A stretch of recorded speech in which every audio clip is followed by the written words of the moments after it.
Hey, it's a much better light. I switched to the light because it was kind of dark. Not that you guys need to know that. Story time. Okay, so this is me gonna get a little vulnerable and share my past relationship with you guys a little bit. And the reason I want to share this is because ultimately it's not even about the relationship, it's about what I learned coming out of this, what I learned months down the road, a year later, in regards to opening ourselves back up to love and understanding what that actually entails and what that means.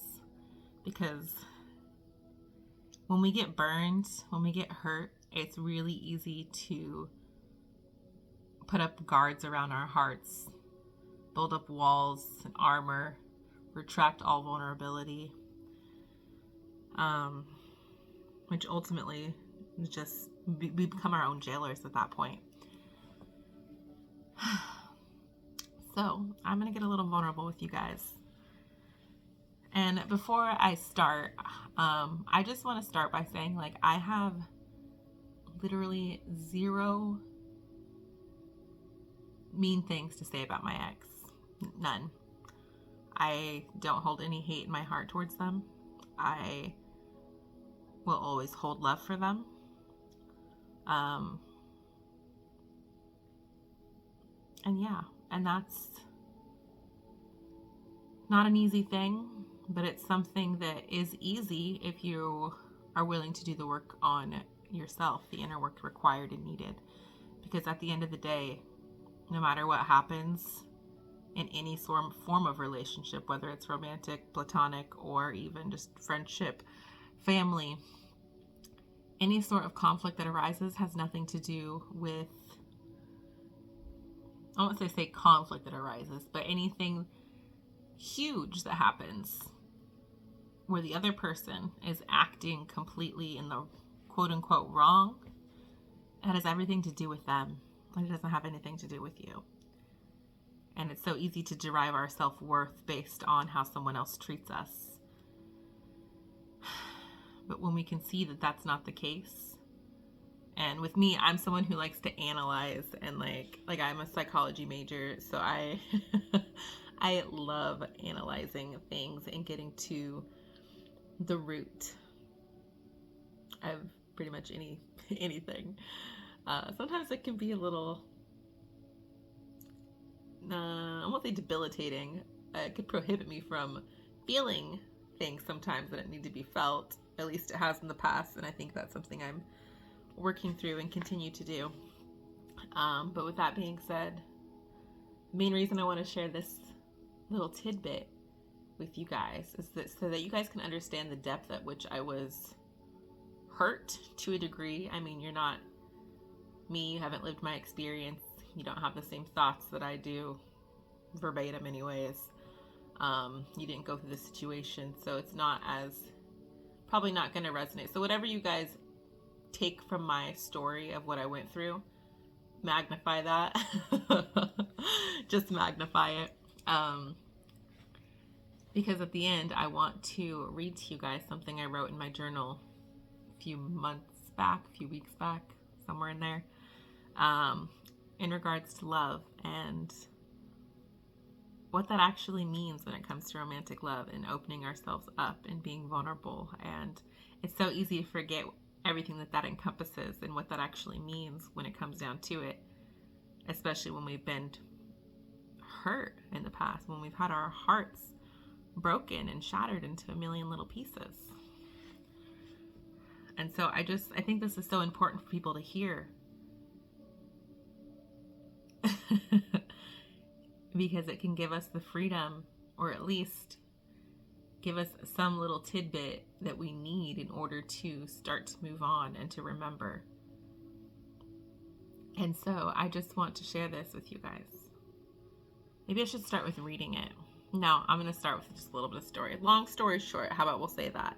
This was an individual I had in my life for just under, either just at a decade or just under a decade. It was like 9 or 10 years. karmic partner. Didn't realize it at the time. Kept telling myself it was a twin flame. It was not. And he broke my heart. He really broke my heart. He ended up, technically he didn't, actually that's a lie. He cheated on me when we were together and when we weren't actually technically together. We had broken up for a little over a year, and he was still seeing the person during that time that he'd also been seeing during the time that we were together, but I just didn't know it at that time. So a lot of lies, a lot of gaslighting, definitely made me question my own intuition, my own self, my own, really, like, it felt like he broke my ability to use my discernment and to trust myself and my intuition, because I had these feelings, these suspicions. I, tried asking and talking to him about it and be like, is this happening? Like, and even like in those points, like really being willing to just like be understanding, just let me know, like, that's fine. If that with you, there is someone else, like, they're gonna make you happy. You don't want this, like, just be honest with me. Wasn't honest with me.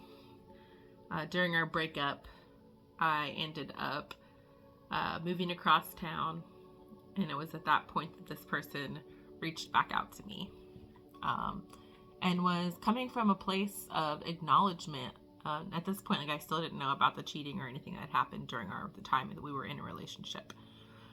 So yeah, just a lot of acknowledgement about things that I was already aware of. But it's like, you can't force someone to see certain things and to acknowledge certain aspects of their own life past just anything, right? And so it was just really refreshing, and it was like this change that I had never seen in this individual before.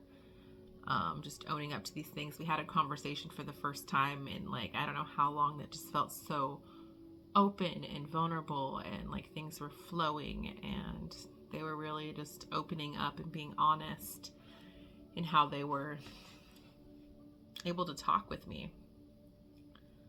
I remember journaling in my journal at the time that I was, I was optimistic, because that's me by nature. I'm a Sag. Optimistic, but also I was at the same time hesitant and scared that that new version of that person was gonna, slip back into the abyss. Still broken up at this time, but still very much still seeing each other. In a few weeks, it came out by one avenue or another, that this person had in fact cheated on me. I got half-truths before I got the full truth from the other individual involved. Then came part 3. The other woman was pregnant. He was finding out about that at the same time I was, saying how much he loved me, wanted to be with me, wanted a family with me, all these things. And yeah, we talked about it. We talked about marriage here and there. Nothing's like in-depth conversations, but it was there. And so for me, this was extremely devastating, clearly. Extremely heartbreaking. I wasn't really sure at that time what I was going to do. I was in my head so much too, because I knew exactly what I would tell a friend if a friend had told me what happened. Just like I'm sure a lot of you know exactly what you would have told me in that moment. Imagine we're close friends, right? Someone cheats on your best friend, got another woman pregnant. Like, girl, get the fuck out of there. Like, no, he does not deserve you, right?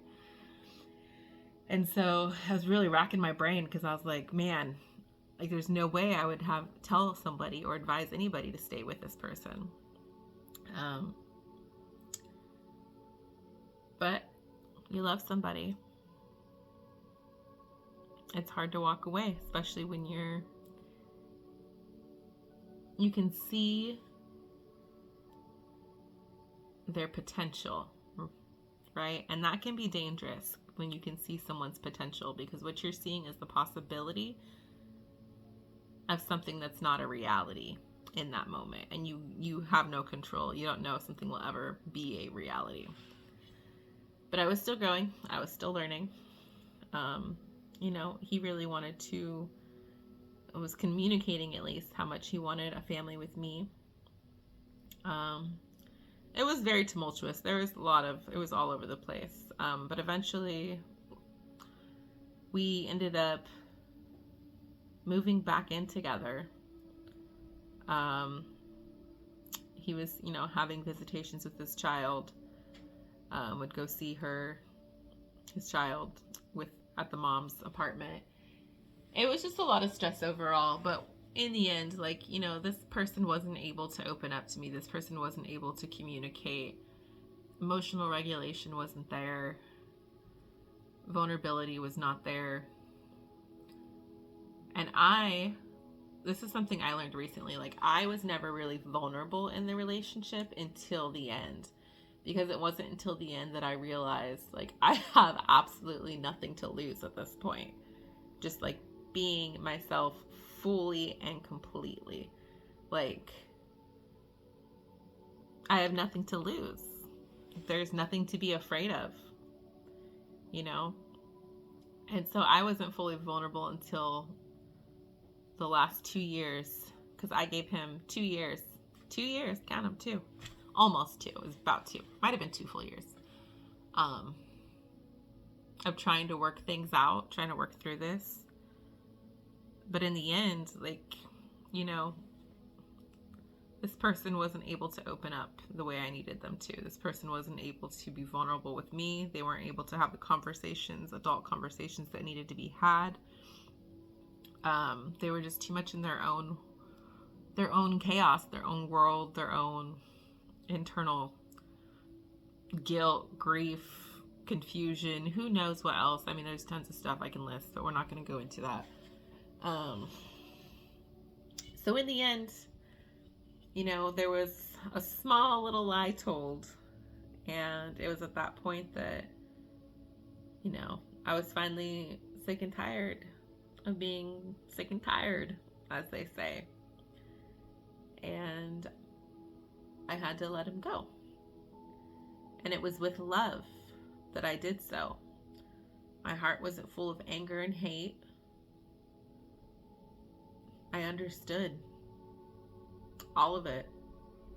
I understand all of it still. Even how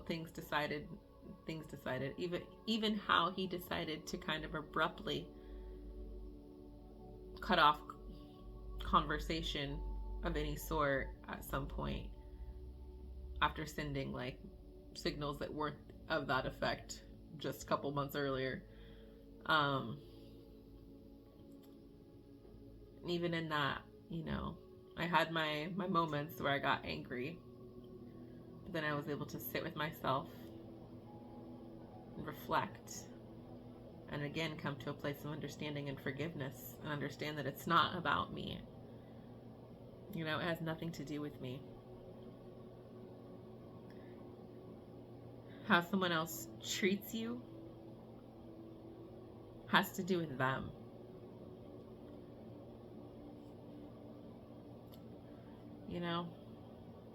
Has to do with them. And so, with that being said, I want to read you guys the entry that I wrote, because I had a lot of block cuts up. And I may or may not still have some up. But I think this is important for everybody to realize. So give me a second while I find it in here. Got a little papers. Oh my goodness. Here it is. Look at that. Okay. Not going to read you guys my full entry, just the part that pertains to this.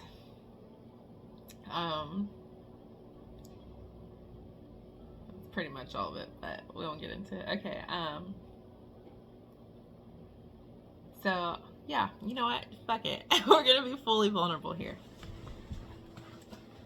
So, I wrote, I feel like I'm truly ready for love. Real love.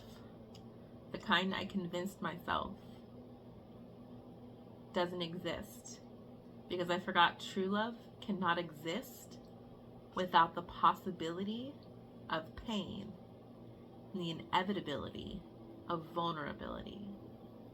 For a duality is ever present in life.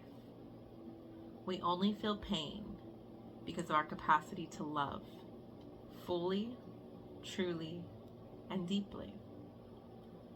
Though sometimes things may end in pain and sorrow, we must remember how it began. When the magic, the butterflies, butterfingers, and slurred speech began. The blank minds, the staring and longing in the eyes. The beginning often gets forgotten when we get burned, our hearts broken into a million fragmented shards of what could have been. But we mustn't forget how it all started. Otherwise, we risk creating blockages and barriers to finding and being open to new love. Love is abundant. It can never run out. It will always, inevitably, find you again. When you're open to it and ready to receive it. But you mustn't close your heart. In fact, you must crack it wide open if you wish to call in your greatest love story yet. There is no love without loss. There is no growth without lessons. There is nothing to fear. Love could never be wrong, so long as pure and true. I am ready to receive. I am open to love. Okay, so sorry, this is so strange for me. I don't even know if I'm gonna post this.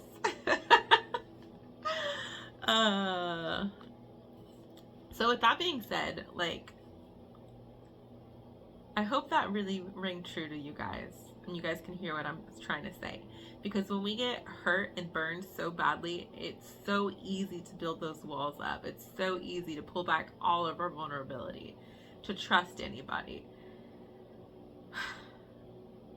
But it's a necessity. It's literally the opposite side of love. Like, there's no way you could possibly experience love, true, real, pure love,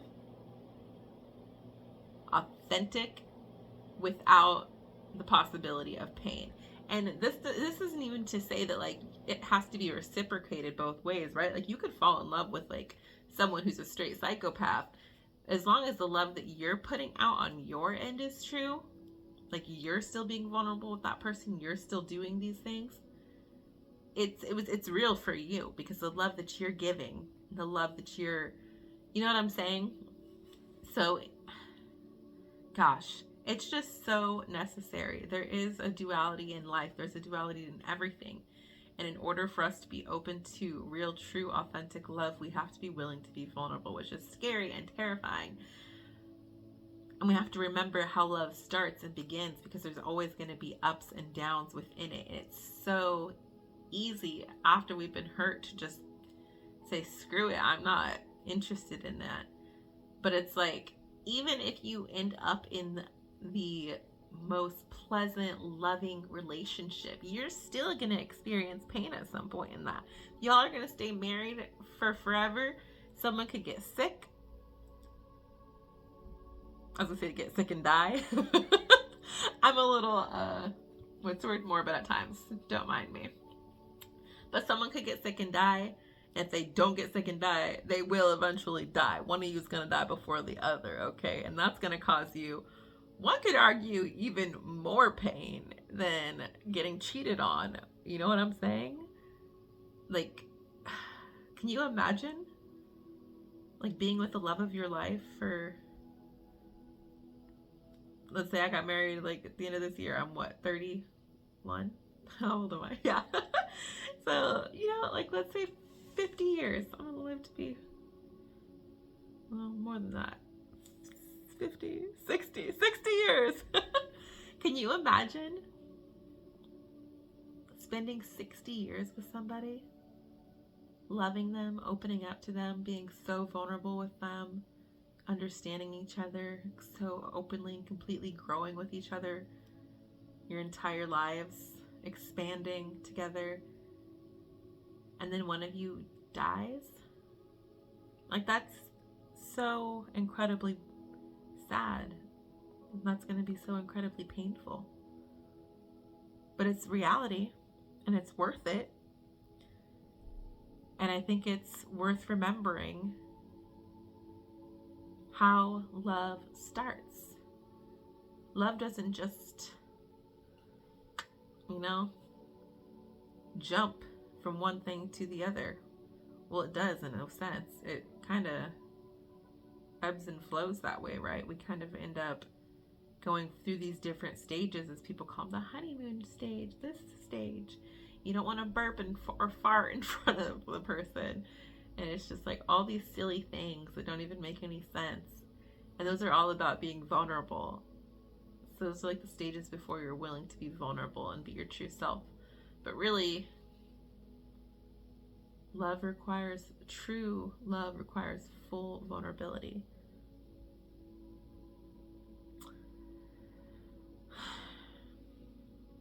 I don't think I like how long this video is.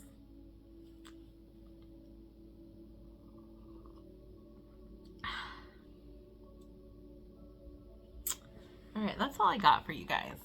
I might re-record this.